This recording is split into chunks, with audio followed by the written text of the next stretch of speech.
Are you ready to experience spine-chilling stories? Terrifying Horror brings you haunted villages, eerie incidents, and mysterious forces waiting to test your courage. Each story takes you on a thrilling journey filled with fear and suspense. If you dare to face the unknown, subscribe now and step into the darkness. Terrifying Horror X, where terror awaits you.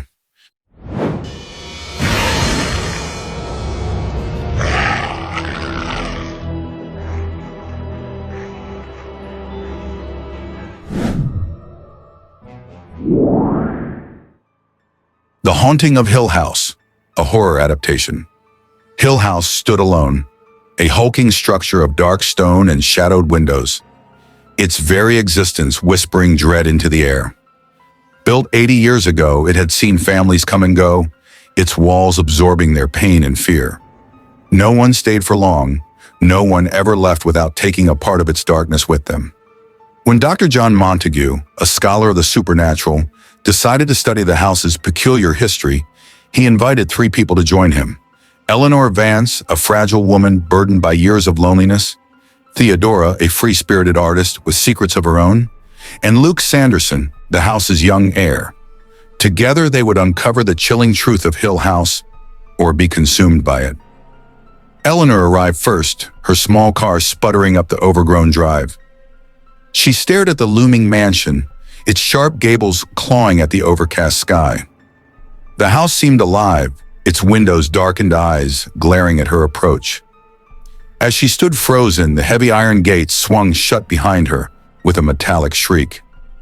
Inside, the air was heavy, as if the house itself were breathing. The walls seemed to lean in, and the vast, circular foyer swallowed her steps.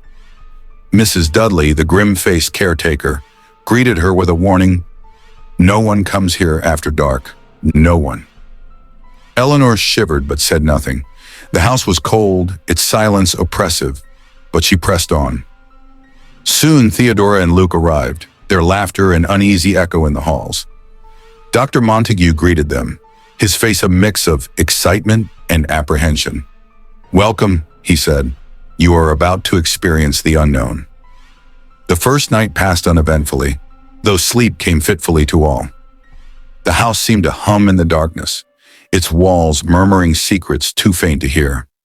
Eleanor lay awake, staring at the ornate ceiling of her room. She felt the house watching her, its unseen eyes crawling over her skin. A sudden knock shattered the silence. Eleanor froze, her breath caught in her throat.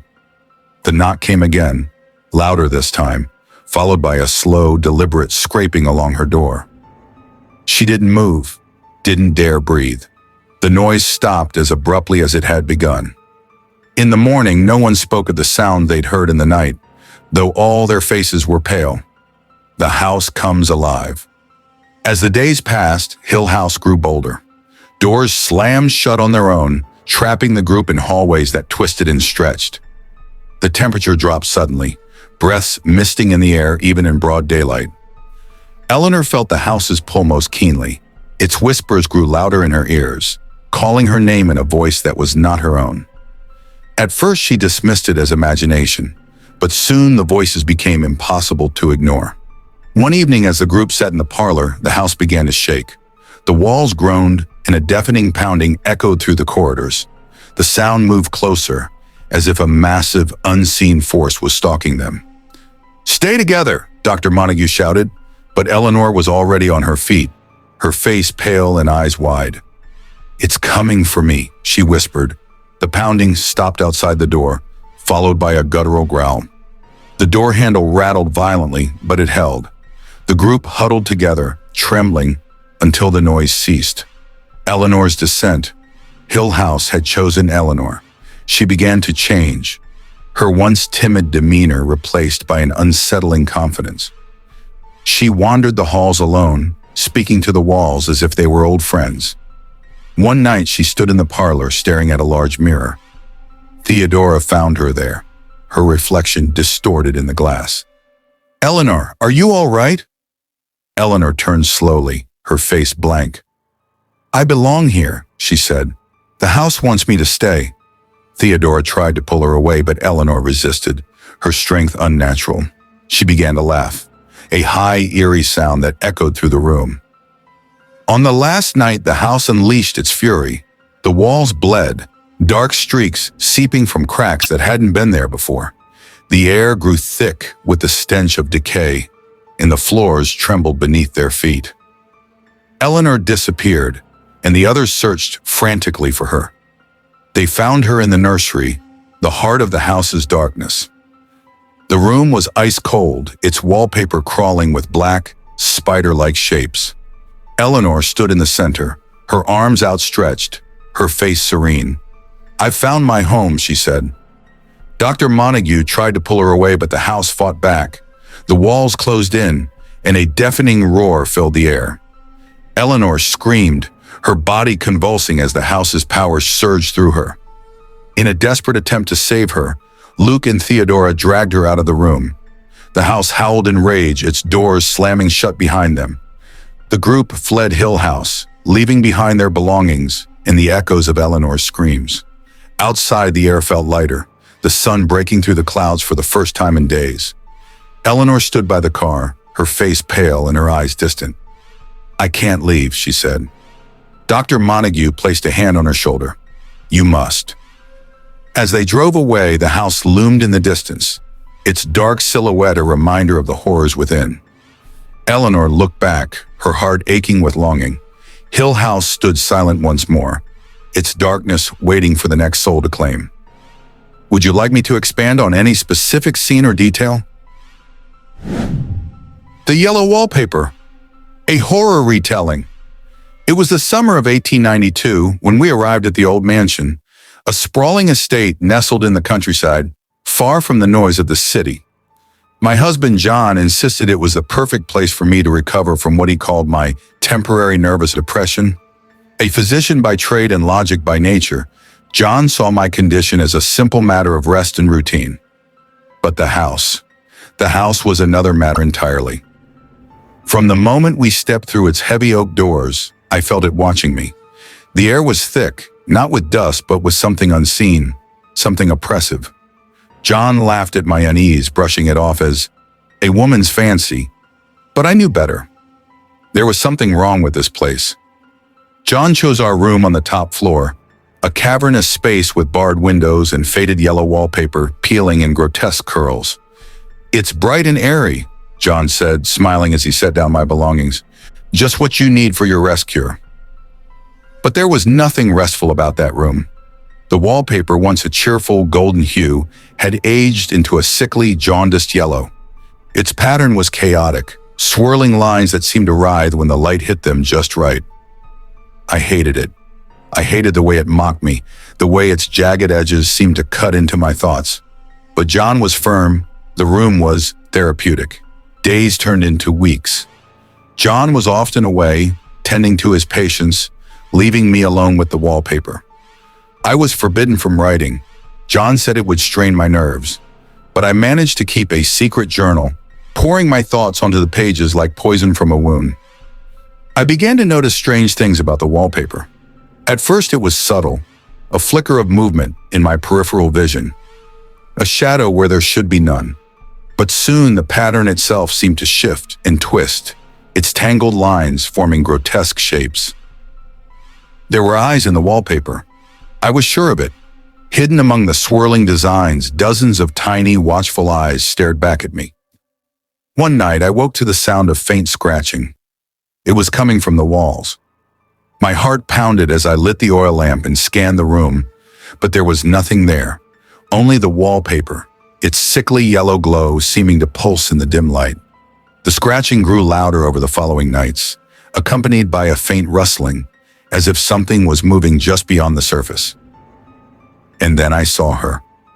It started as a shadow, faint and indistinct. But as the days passed, she became clearer. There was a woman trapped behind the wallpaper. Her form was twisted and hunched, her hands clawing at the bars of the pattern as if trying to escape. I told John about her, but he only laughed. "My dear, it's just your imagination. You're overthinking again."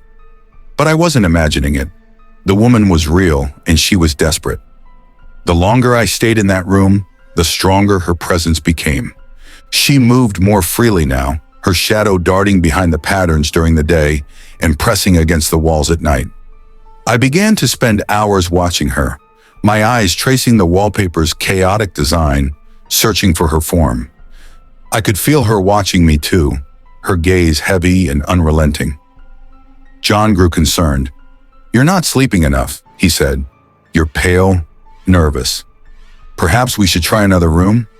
But I refused. I couldn't leave her. She needed me. The house seemed to close in around me, its once spacious halls now stifling and oppressive. The walls of the nursery became my world, the wallpaper my constant companion. I stopped eating, stopped speaking.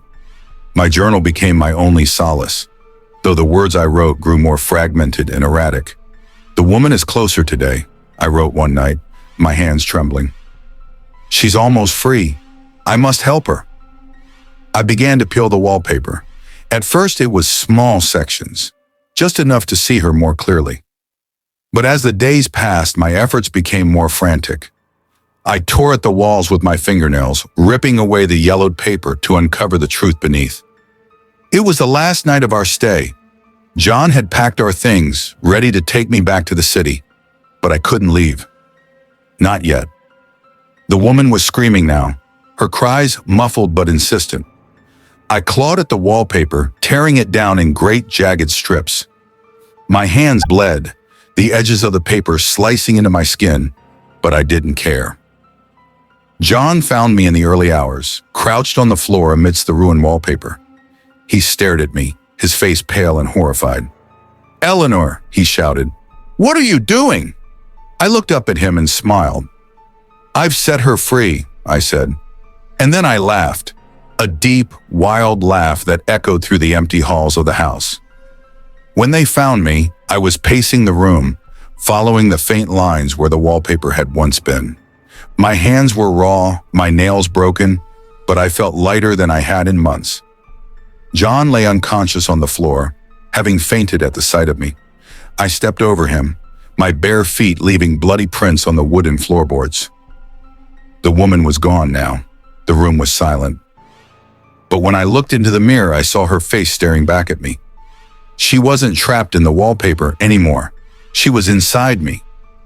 Would you like me to refine or expand any part of the story? Hell House. A horror retelling. The Belasco house stood like a wound on the edge of the valley, its stone exterior darkened by decades of storms and shadow. Locals called it Hell House, a name spoken only in whispers. It was said that no one who entered left unchanged, if they left at all. Dr. Lionel Barrett didn't believe in curses or ghosts. A physicist by trade, he saw Hell House as the perfect experiment, a chance to prove that even the most infamous hauntings could be explained by science. He had assembled a team to assist him, his wife Edith, Florence Tanner, a spiritual medium, and Benjamin Fisher, the only known survivor of a previous investigation of the house. As their car crested the hill, Hell House came into view, its windows like dead eyes staring down at them. Edith shivered despite the warm autumn air. "This place feels wrong," she said softly. "Superstition," Lionel replied. "It's just a house." But Ben Fisher, sitting in the back seat, said nothing. He stared at the house with a grim expression, his hands tightening into fists. The group entered through the heavy oak doors, the air inside thick with the smell of mildew and decay. Dust coated every surface, and cobwebs draped the chandelier in the grand entryway. "This place is alive," Florence whispered. Ben's face darkened. "Alive? It's worse than that. It's hungry." Lionel dismissed their fears and set up his equipment in the dining room, transforming the space into a makeshift laboratory.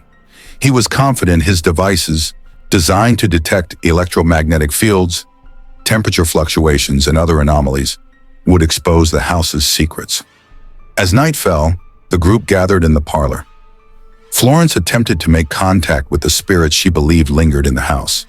She closed her eyes, her fingers resting lightly on the table. "I feel them," Florence said, her voice trembling. "They're watching us." A loud thud echoed from upstairs. Edith jumped, clutching her husband's arm. "It's just the house settling," Lionel said, though his voice lacked conviction. But the noise continued, footsteps pounding down the hallway above them, growing louder and closer until they stopped directly above their heads. The chandelier swayed, its crystals clinking softly. Ben stood abruptly. "We shouldn't have come here." Over the next few days, the house revealed its malevolence. Objects moved on their own. Doors slammed shut, trapping them in labyrinthine corridors. The temperature would drop suddenly, leaving their breath visible in the air. Florence became convinced that multiple spirits haunted the house. "They're angry," she said. "They were tortured here, broken by the man who built this place." Emerick Belasco, the house's original owner, was a name that lingered in infamy. A reclusive millionaire, Belasco had turned the mansion into a den of excess and depravity. His guests had indulged in orgies, violence, and blasphemy until their hedonism turned to madness. When authorities finally entered the house, they found nothing but corpses and silence. Belasco himself had vanished. Now his legacy clung to the walls like a disease. One night, Florence ventured into the chapel, drawn by a strange compulsion. The room was cold and dark, its walls lined with rotting wood panels. In the center stood an altar, its surface stained with something dark and sticky. She knelt before it, closing her eyes. The air around her felt alive, pressing against her skin. A voice whispered in her ear, low and guttural. "Help me," Florence gasped, her eyes flying open. She saw a figure standing at the edge of the room, a man with hollow eyes and a twisted smile. He reached out toward her, his fingers long and skeletal. She screamed and ran, the sound of his laughter following her down the hallway. Edith was the next to feel the house's wrath. Alone in her room one evening, she heard soft whispers coming from the corner. Turning, she saw nothing but shadows, yet the whispers grew louder, rising to a chorus of voices that seemed to fill her mind. "Leave," they said. "You don't belong here." The mirror on her dresser cracked, spiderweb fractures spreading across its surface. Edith backed away, her heart pounding. In the days that followed, the voices became constant. They whispered her darkest fears, her deepest insecurities, until she began to doubt her own sanity. Ben Fisher, hardened by his previous experience, remained the most composed. He warned the others repeatedly, "The house feeds on you. It knows your weaknesses, your fears. If you let it in, it'll destroy you." But even he wasn't immune. One night he woke to find his bed surrounded by shadowy figures. They stared at him with hollow eyes, their mouths opening and closing soundlessly. He felt their hands on him, cold and clammy, pulling him toward the darkness. He fought them off, but the experience left him shaken. Determined to prove his theories, Lionel began conducting experiments in the house. He placed sensors in key areas, convinced that the phenomena could be explained by electromagnetic energy. One evening, as he monitored the equipment, the reading spiked. The lights flickered, and a low hum filled the air. "This is it!" Lionel exclaimed. "We're finally getting results!" But as the hum grew louder, the house began to shake. The walls groaned, and a high-pitched screech filled the room. Lionel's devices sparked and shorted out, plunging the room into darkness. A deep, guttural laugh echoed around them. "This isn't science," Ben said grimly. "It's evil." By the final night, the house was in full control. The walls seemed to close in, the corridors twisting and shifting. Doors that had once led to familiar rooms now opened into dark, endless voids.